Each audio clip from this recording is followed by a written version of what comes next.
ko'y iyong awiin, ayon din sa iyong pag-ibig sa akin. Linisin mo sana ang aking karumhan at patawarin mo ang aking kasalanan. Ako'y kaawaan, o mahal kong Diyos, sang-ayon sa iyong kagandahang loob. Mga kasalanan ko'y iyong hawiin, ayon din sa iyong pag-ibig sa akin. Sa ngalan ng Ama at ng Anak at ng Espiritu Santo. Amen. Sumainyo ang Panginoon. At sumaiyo rin. Mga kapatid, aminin natin ang ating mga kasalanan upang marapat tayong gumanap sa banal na pagdiriwang.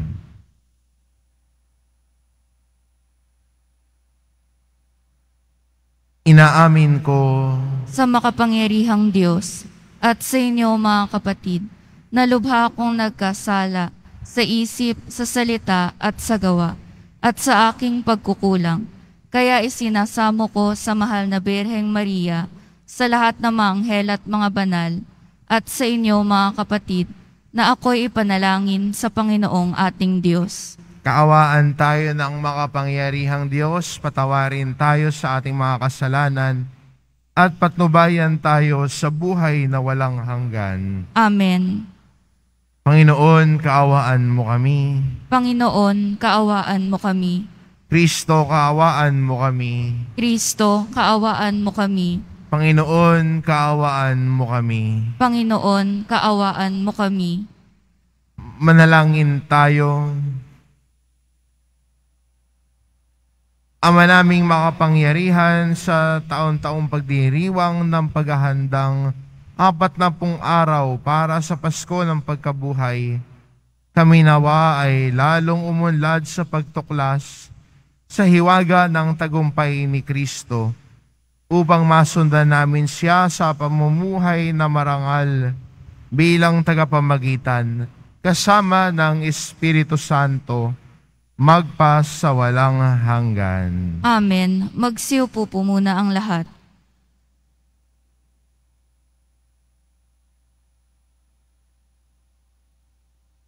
Pagbasa mula sa aklat ng Henesis. Ito ang sinabi ng Diyos kay Noe at sa kanyang mga anak. Ako'y nakikipagtipan sa inyo ngayon, pati na sa inyong magiging mga anak. Gayon din sa lahat ng mga bagay na may buhay sa paligid ninyo. Mga ibon, maaamot may ilap na hayop na kasama ninyo sa daong. Ito ang masasabi ko sa aking pakikipagtipan sa inyo. Kailanmay hindi ko nalilipulin sa pamamagitan ng baha ang lahat ng may buhay. Wala nang baha nagugunaw sa daigdig. Sinabi pa ng Diyos, ito ang magiging palatandaan ng walang hanggang tipan na ginagawa ko sa inyo at sa lahat ng hayop. Palilitawin ko sa mga ulap ang aking bahaghari, at iyan ang magiging tanda ng aking pakikipagtipan sa inyo.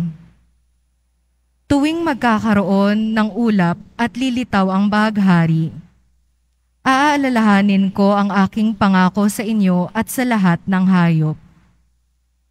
Hindi ko na lilipulin sa baha ang lahat ng may buhay. Ang salita ng Diyos. Salamat sa Diyos. Poon iyong minamahal ang tapat sa iyong tipan. Poon iyong minamahal ang tapat sa iyong tipan. Ang kalooban mo'y ituro, O Diyos, ituro mo sana sa aba mong lingkod. Ayon sa matuwid, ako ay turuan. Ituro mo poon ang katotohanan, tagapagligtas ko na inaasahan. Poon iyong minamahal, ang tapat sa iyong tipan. Poon gunitain pag-ibig mong wagas, at ang kabutihan noon pa'y nahayag. Pagkat pag-ibig mo'y hindi nagmamaliw, ako sana poon ay alalahanin. Poon iyong minamahal, ang tapat sa iyong tipan. Mabuti ang poon at makatarungan sa mga salari, guro at patnubay. Sa mababang loob siya yaong gabay at nagtuturo ng kanyang kalooban. Poon iyong minamahal, ang tapat sa iyong tipan.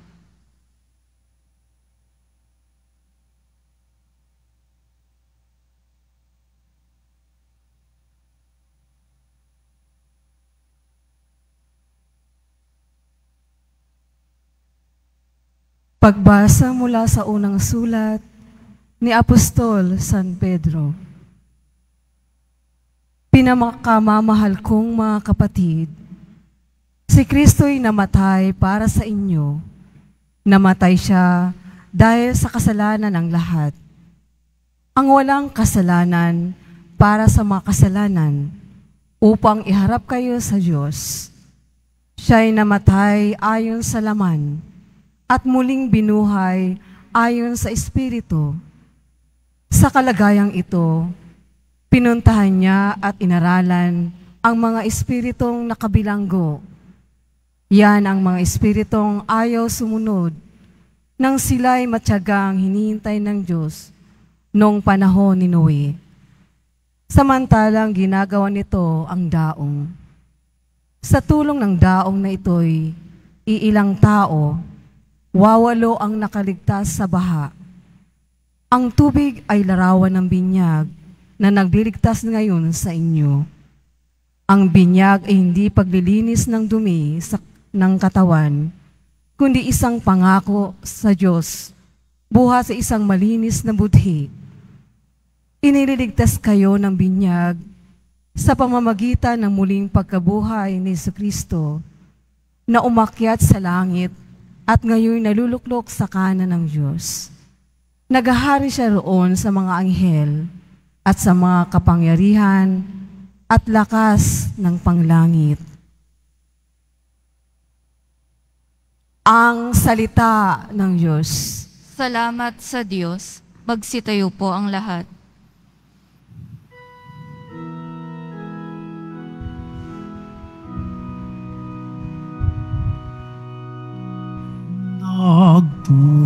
Nagpupuri kami sa'yo, Panginoong Jesucristo. Nagpupuri kami sa'yo, Panginoong Jesucristo. Ang tao ay nabubuhay, hindi lamang sa tinapay, kundi sa salitang mahal mula sa bibig na banal ng Ama nating may kapal. Nagpupuri kami sa'yo, Panginoong Jesucristo.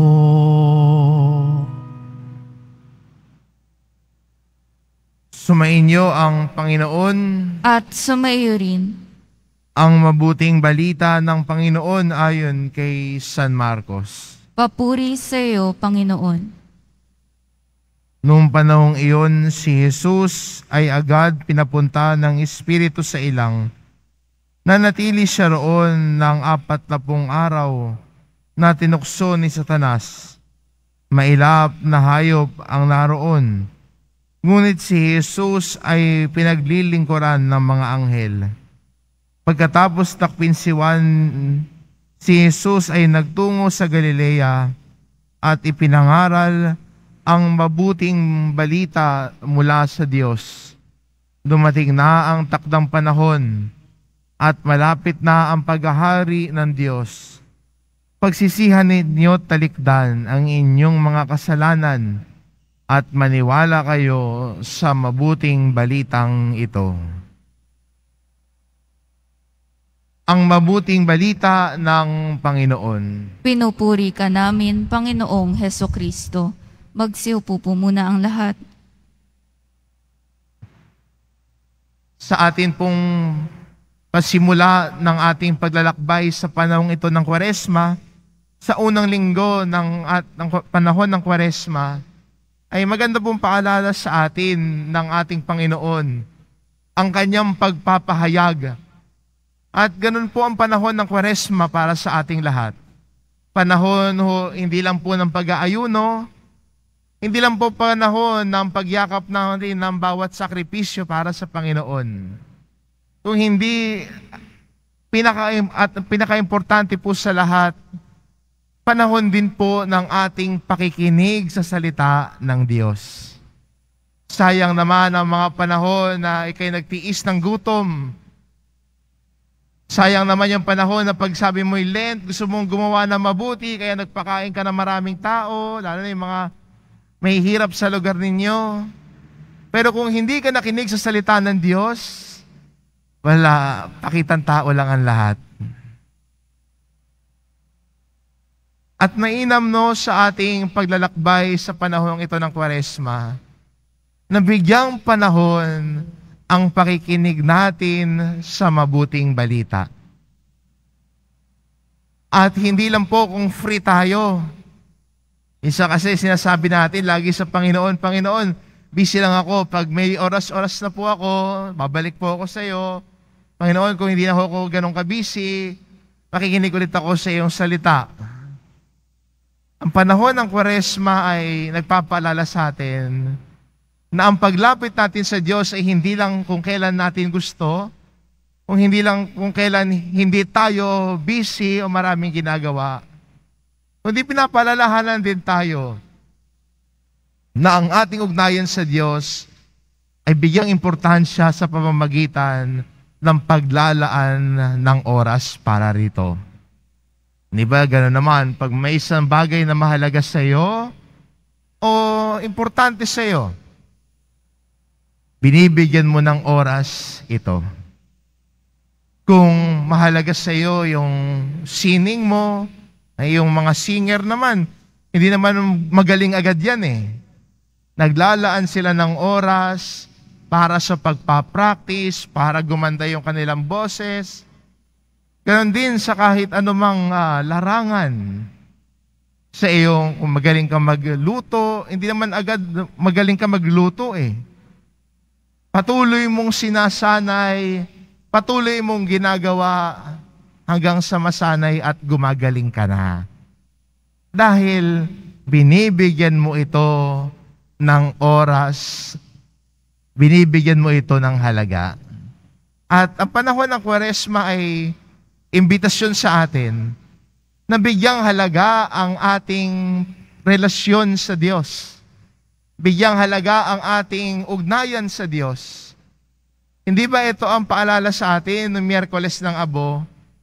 Ang ating pagbabalik loob sa Diyos. Marahil sa loob ng isang taon ay may mga pagkakataong natalikuran natin ng Panginoon na isang tabi. Mas may iba tayong binigyang importansya. At ang Diyos ay sinabi, Lord, alam ko nandiyan ka naman. Saka na lang po ako babalik sa iyo, Lord, pag hindi na ako busy. Pag wala na ako masyadong ginagawa, Panginoon. Pero love kita. Pag mahal natin ang Panginoon at mahalaga sa atin ang Panginoon, binibigyan natin ng panahon lagi si Jesus. Di ba ganun naman? Pag mahalaga sa iyo ang isang tao, binibigyan mo siya ng oras kahit busy-busy ka. Pag mahalaga sa iyo ang ginagawa mo, yun ang binibigyan prioridad mo sa buhay mo. Sana po tayo bilang Kristiyano, bigyang halaga at prioridad sana natin ang ugnayan natin kay Jesus. Giving time. Giving time para makinig sa kanyang salita. Giving time para buksan ang ating Biblia at basahin ito.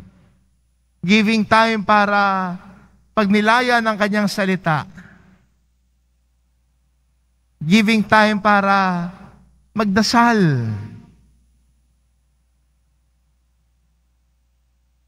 At yun po isa'y hindi lang po pagpapalimos o paglakap ng sakripisyo ang gawain natin sa panahon ng Kwaresma.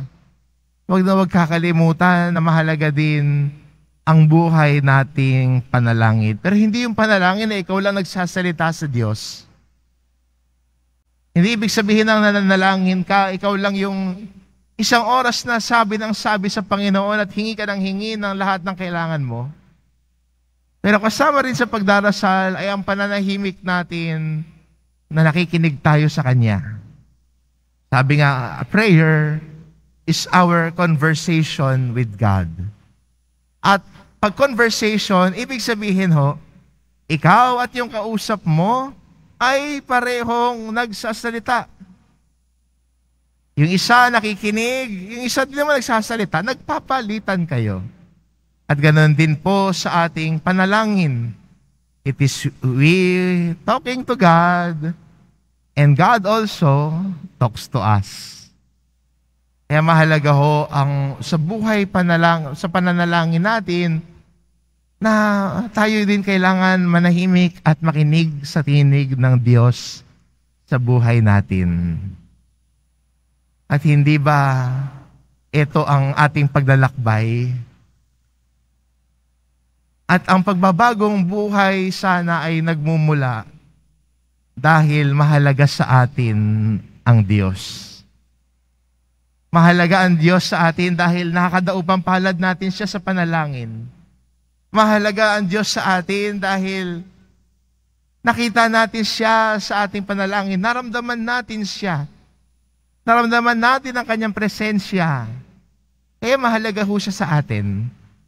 At tayo dahil nagbabalik loob, dahil alam natin na sa ating mga kasalanan, nasaktan natin ang Diyos na mahalaga sa atin. Kaya humihingi tayo ng tawad, humihingi tayo ng kanyang awa at pagpapatawad. At nagsisimula tayo maglakbay pabalik sa presensya niya. Naglalakbay pabalik kay Jesus, naglalakbay po kasama si Jesus. Ito po ang ating paalala at imbitasyon sa atin na ang Kwaresma po ay hindi lang panahon kung saan ginagawa natin yung mga tilay nakasanayan nating mga tradisyon. Hindi lang po sana tuwing panahon ng Kwaresma ay doon ka magpapakain, doon ka gagawa ng kabutihan. Pero ang pinakamahalagang aspeto ng Kwaresma, ang pananalangin at pagbabalik loob, ay sana'y huwag nating kalimutan. Nang sa gayon, ang ating pagdiriwang ay hindi pagdiriwang na panlabas lamang. Hindi lang puro aktibidades, kung hindi meron nangyayaring pagbabago ng buhay. At yan po ang isang Kwaresma na mabunga. May lalim, may halaga. Ito po sana yung naisin natin. Ito po sana yung nais nating balikan. Pagkakaroon ng pagbabago sa puso at buhay natin sa ating paglapit sa Panginoon na nagmamahal sa atin. Si Jesus, pagkatapos tuksoin sa ilang, ay nagpunta sa bawat bayan at nagpahayag. Sa atin po sana bilang Kristiyano, maging panahon po sana ito ng ating pakikinig sa salita ng Diyos, pagtalikod natin sa kasalanan at pagsunod natin sa Diyos na nagmamahal at patuloy tayong tinatawag na sumunod sa Kanya. Amen.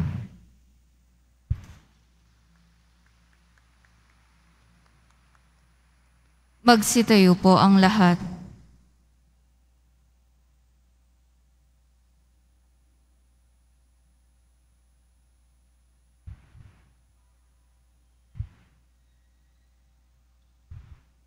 Sumasampalataya ako Sa Diyos amang makapangyarihan sa lahat, na may gawa ng langit at lupa.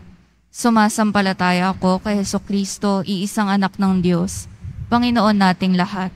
Nagkatawang tao sa lalang ng Espiritu Santo, pinanganak ni Santa Mariang Birhen, pinagpakasakit ni Poncio Pilato, ipinako sa krus, namatay, inilibing, nanaog sa kinaroroonan ng mga yumao, nang may 3 araw na buhay na maguli, umakyat sa langit, naluluklok sa kanan ng Diyos amang makapangyarihan sa lahat. Doon magmumulang paririto at huhukom sa nangabubuhay at nangamatay na tao. Sumasampalataya naman ako sa Diyos Espiritu Santo, sa banal na simbahang katolika, sa kasamahan ng mga banal, sa kapatawaran ng mga kasalanan, sa pagkabuhay na muli ng nangamatay na tao, at sa buhay na walang hanggan. Amen. Minamahal ko mga kapatid, sa pagsisimula ng Kwaresma, humingi tayo ng lakas sa Diyos upang mapaglabanan natin ang tukso tulad ni Jesus.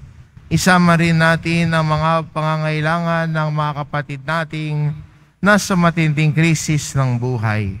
Ang ating itugon, Panginoon, dinggin mo ang iyong bayan. Panginoon, dinggin mo ang iyong bayan. Patuloy nawang himukin ng mga namumuno sa simbahan ang lahat ng tao na magbalik loob sa Diyos. Maihatid nawa nila ang pagtanggap at pagpapatawad ng Diyos sa mga tao. Manalangin tayo. Panginoon, dinggin mo ang iyong bayan. Ipagtanggol nawa ng mga namumuno sa mga bansa ang makarapatan at kapakanan ng bawat tao upang makamit natin ang kapayapaan, lalong-lalo na sa pagitan ng mga bansang kasalukuyang may gera. Manalangin tayo. Panginoon, dinggin mo ang iyong bayan. Panghawakan nawa ng bawat binyagang Kristiyano ang kinagisnan nilang pananampalataya sa Diyos at ibahagi ito sa lahat ng taong kanilang makakatagpo. Manalangin tayo. Panginoon, dinggin mo ang iyong bayan. Bigyang pag-asa at lunas mo nawa ang mga kapatid naming may sakit at dumaraan sa matinding pagsubok sa buhay. Manalangin tayo. Panginoon, dinggin mo ang iyong bayan. Salubungin mo ang mga kapatid naming yumaos sa piging na banal sa kalangitan, kung saan ang iyong liwanag ay kanilang walang hanggang masisilayan. Manalangin tayo. Panginoon, dinggin mo ang iyong bayan.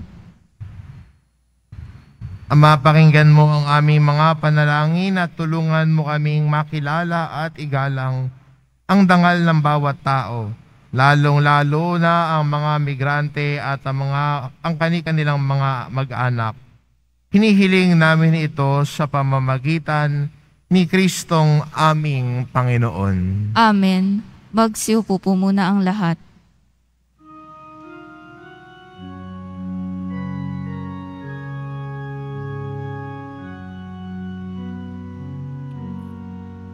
Sa pagsunod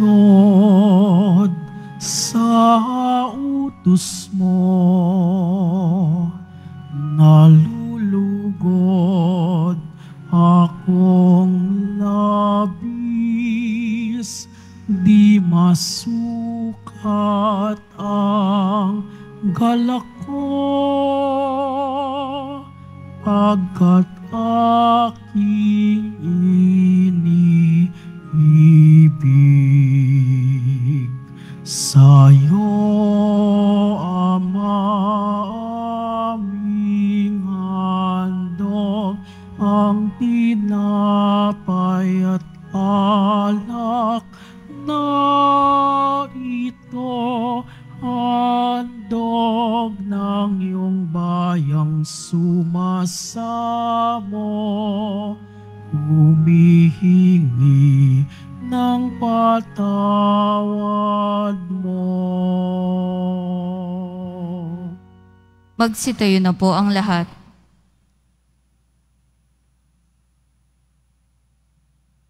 Manalangin kayo mga kapatid upang ang paghahain natin ay kalugdan ng Diyos amang makapangyarihan. Tanggapin nawa ng Panginoon itong paghahain sa iyong mga kamay, sa kapurihan niya at karangalan, sa ating kapakinabangan at sa buong sambayanan niyang banal.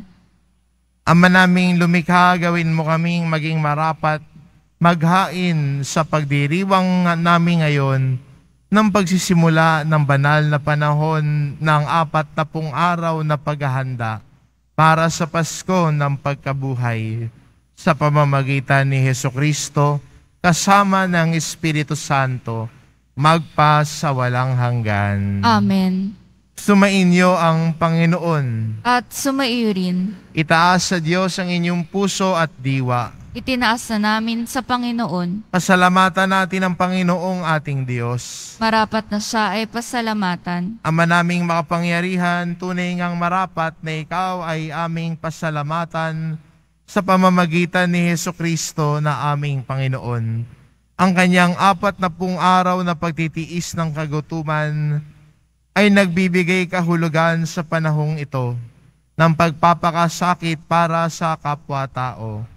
Ang pagtalikod niya sa tuksong maging makasarili ay nagtuturo sa aming harapin ang pagpapakabuti upang kaisa niya'y maging malaya kami sa pagdulog sa hapag ng muling hapunan na siyang hantungan ng lahat sa kalangitan.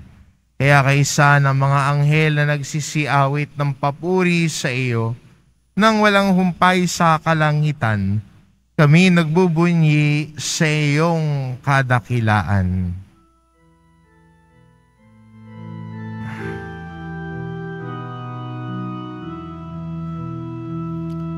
Santo, Santo, Santo, Panginoong Diyos ng mga hukbo, napupuno ang langit at lupa ng kadakilaan mo. Hosana sa kaitaasan,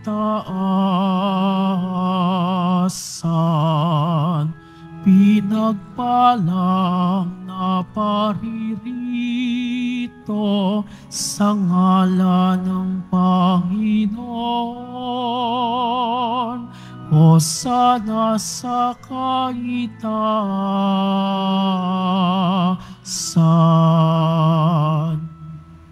Magsilod po ang lahat.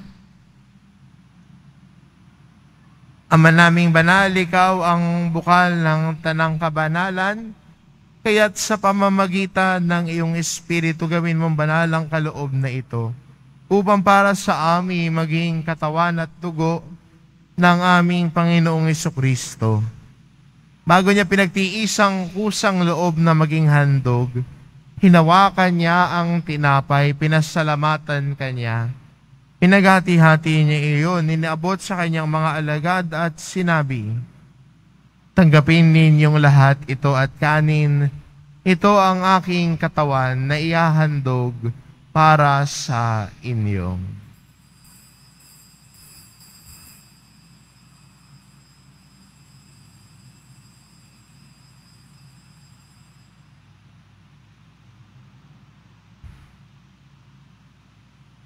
Gayon din naman nang matapos ang hapunan, hinawakan niya ang kalis.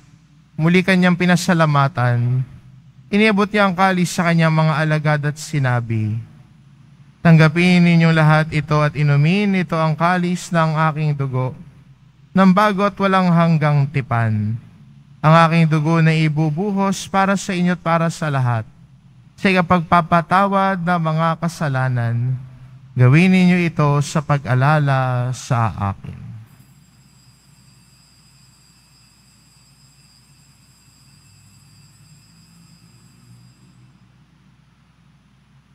Ipagbunyi natin ang misteryo ng pananampalataya. Si Kristo'y namatay, si Kristo'y nabuhay, si Kristo'y babalik sa wakas ng panahon.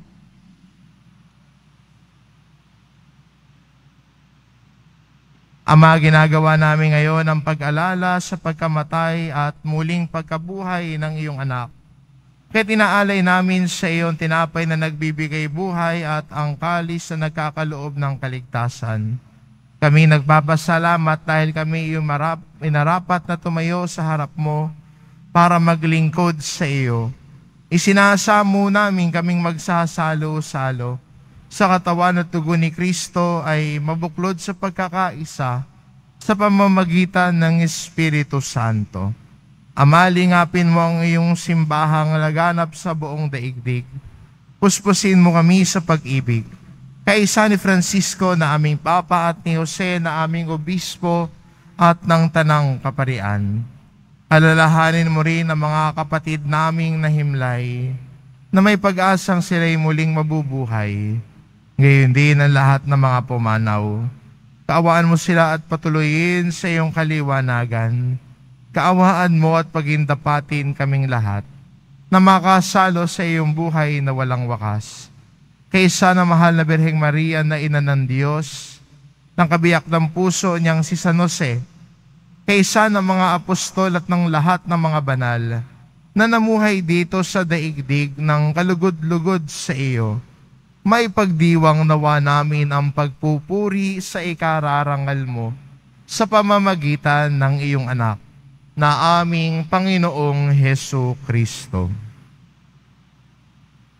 Sa pamamagitan ni Kristo kasama niya at sa Kanya, ang lahat ng parangal at papuri ay sa iyo, Diyos amang makapangyarihan, kasama ng Espiritu Santo, magpa sa walang hanggan.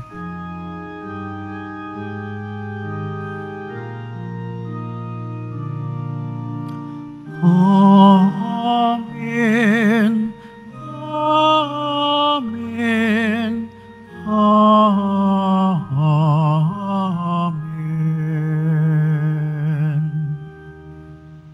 Sa tagubilin ng mga nakagagaling na utos at turo ni Jesus na Panginoon natin at Diyos, ipahayag natin ng lakas loob. Ama namin, sumasalangit ka, sambahin ang ngalan mo. Mapasa amin ang kaharian mo. Sundin ang loob mo dito sa lupa para nang sa langit. Bigyan mo kami ngayon ng aming kakanin sa araw-araw at patawarin mo kami sa aming mga sala para nang pagpapatawad namin sa nagkakasala sa amin. At huwag mo kaming ipahintulot sa tukso at iadya mo kami sa lahat ng masama. Hinihiling namin kami adya sa lahat ng masama pagkalooban ng kapayapaan araw-araw. Iligtas sa kasalanan at ilayo sa lahat ng kapahamakan. Samantalang aming pinananabikan ng dakilang araw ng pagpapahayag ng tagapagligtas naming si Hesu Kristo. Sapagkat iyo ang kaharian at ang kapangyarihan at ang kapurihan magpakailanman. Amen. Panginoong Hesukristo, sinabi mo sa iyong mga apostol, kapayapaan ang iniiwan ko sa inyo, ang aking kapayapaan ang ibinibigay ko sa inyo. Tunghayan mo ang aming pananampalataya at huwag ang aming pagkakasala. Pagkalooban mo kami ng kapayapaan at pagkakaisa, ayon sa iyong kalooban, kasama ng Espiritu Santo, magpa sa walang hanggan. Amen. Ang kapayapaan ng Panginoon ay laging sumainyo. At sumaiyo rin. Magbigayan kayo ng kapayapaan sa isa't isa.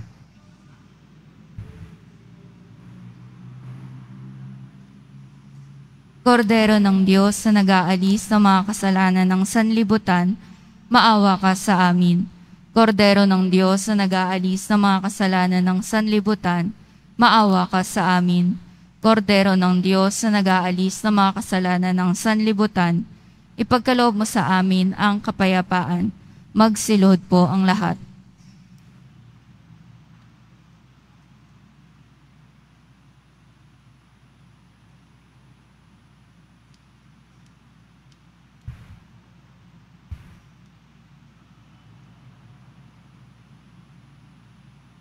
Itong kordero ng Diyos, ito nag-aalis ng kasalanan ng sanlibutan. Mapalad ang mga inaanyayahan sa kanyang piging. Panginoon, hindi ako karapat-dapat na magpatuloy sa iyo, ngunit sa isang salita mo lamang ay gagaling na ako.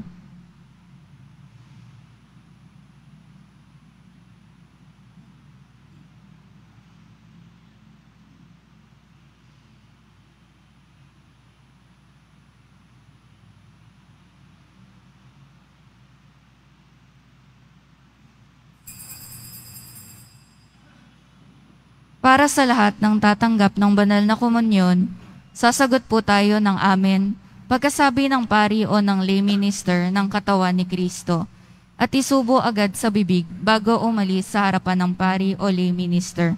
Sumunod po tayo. Maraming salamat po.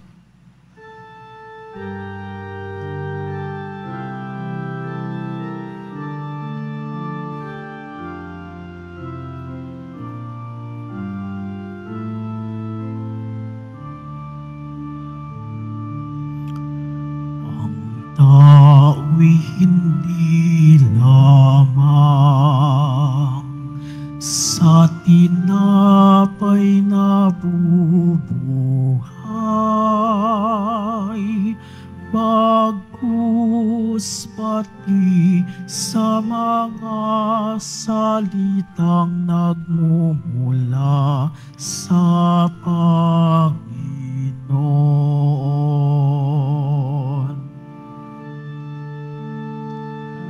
Magsisi tayong mataos,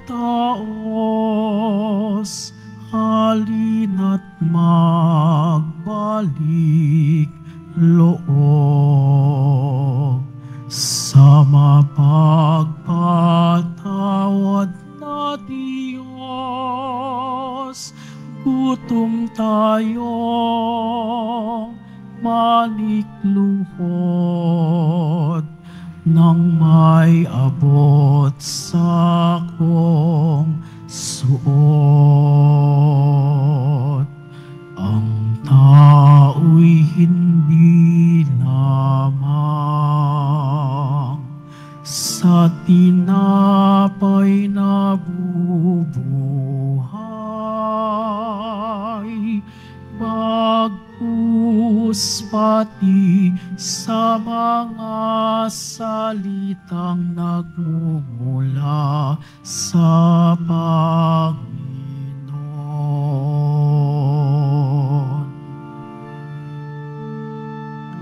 Sa pagitan ng pasukan at dambana ng simbahan, saserdote ay mag-iyakan. Panginoon, iyong bigyan ng patawad ang iyong bayan. Ang tao'y hindi lamang sa tinapay na bubuhay, bagkus pati sa mga salitang nagmumula sa Panginoon.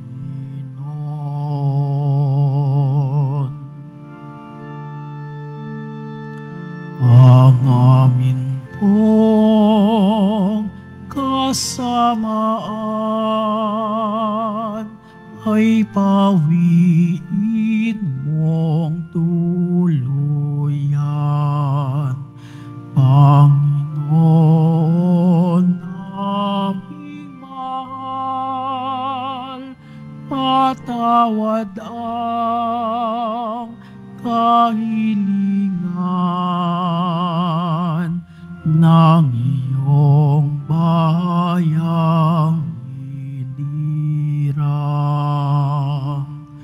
Ang tao'y hindi lamang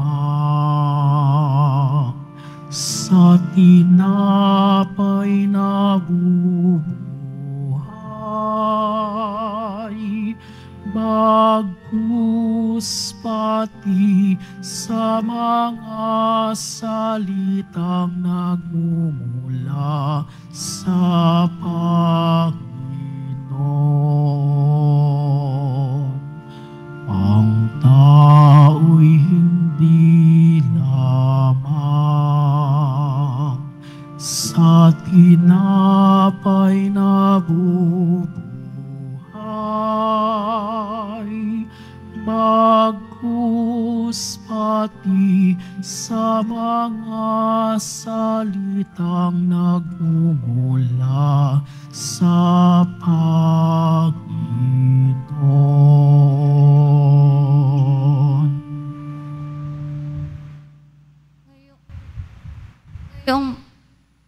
Ngayong panahon ng Kwaresma, tayo ay tinatawag na dagdagan ang ating pagsasakripisyo, pananalangin at pagkakawanggawa.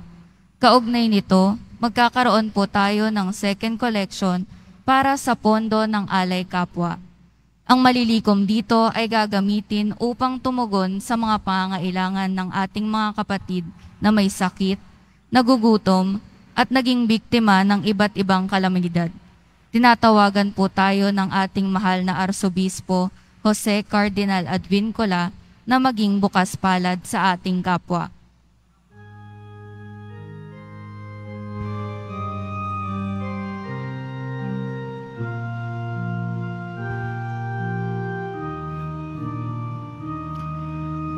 Walang sinuman ang nabubuhay para sa sarili lamang.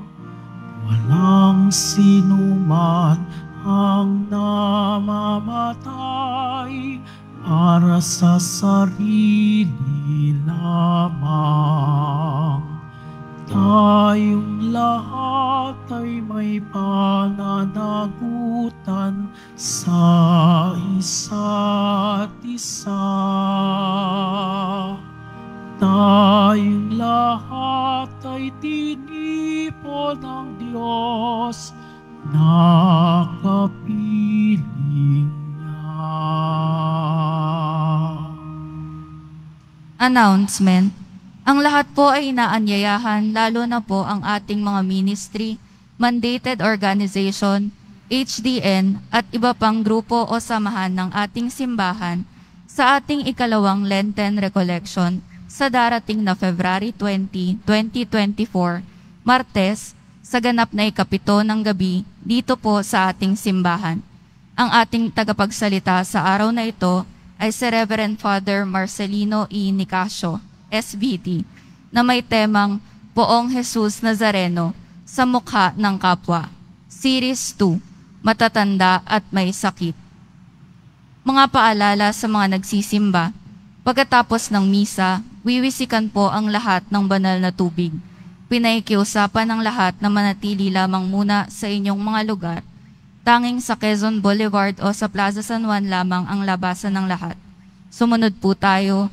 Maraming salamat po sa inyong pagdalaw at pagsisimba sa Basilica Menor at Pambansang Dambana ni Jesus Nazareno. Magsitayo po ang lahat. Manalangin tayo. Ama naming mapagmahal, kaming pinapakinabang mo sa pagkaing iyong bigay ay tumatanggap ng pampalakas ng pananampalataya, pampatibay ng pag-asa at pampaalab ng pag-ibig. Matutuhan nawa naming damahin ang gutom at pananabik sa tunay na pagkaing nagbibigay buhay upang kami makapamuhay sa bawat salita na namumutawi sa iyong bibig. Sa pamamagitan ni Hesukristo, kasama ng Espiritu Santo, magpasawalang hanggan. Amen. Sumainyo ang Panginoon. At sumaiyo rin. Mahal na pong Jesus Nazareno, inihayag mo sa pamamagitan ng krus ang walang maliw na pag-ibig ng Diyos sa sangkatauhan. Pakinggan mo ang kahilingan ng iyong angkan na nagsusumamo sa iyo. Makamtanawan nila ang iyong katugunan at tanggapin ang kasagutan na may utang na loob na tinatanaw. Basbasan din po ninyo ang mga may dala-dala nilang imahen at dasalan sa pamamagitan ng bendisyon na ito. Naway maalala nila ang mga pangako nila noon sa binyag, na ikaw ang kanilang iibigin at paglilingkuran bilang Panginoon magpasawalang hanggan. Amen. At pagpalain kayo ng ating mapagmahal na Diyos, ang Ama, at ang Anak, at ng Espiritu Santo. Amen. Umayo kayo, taglay ang kapayapaan ng Poong Jesus Nazareno. Salamat sa Diyos.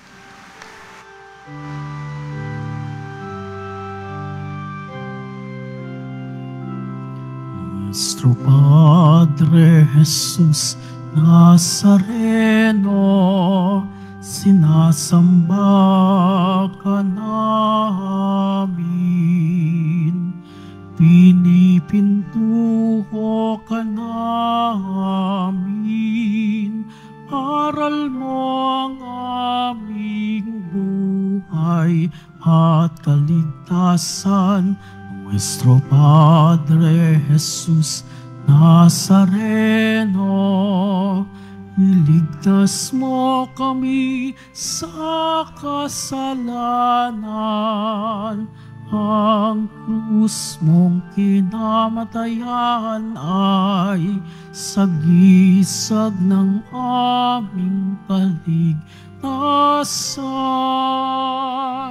Nuestro Padre Jesus Nazareno, dinarangal ka namin. Nuestro Padre Jesus Nazareno, niluluwalhati ka namin. Nuestro Padre Jesus Nazareno, dinarangal ka namin. Nuestro Padre Jesus Nazareno, niluluwalhati ka namin.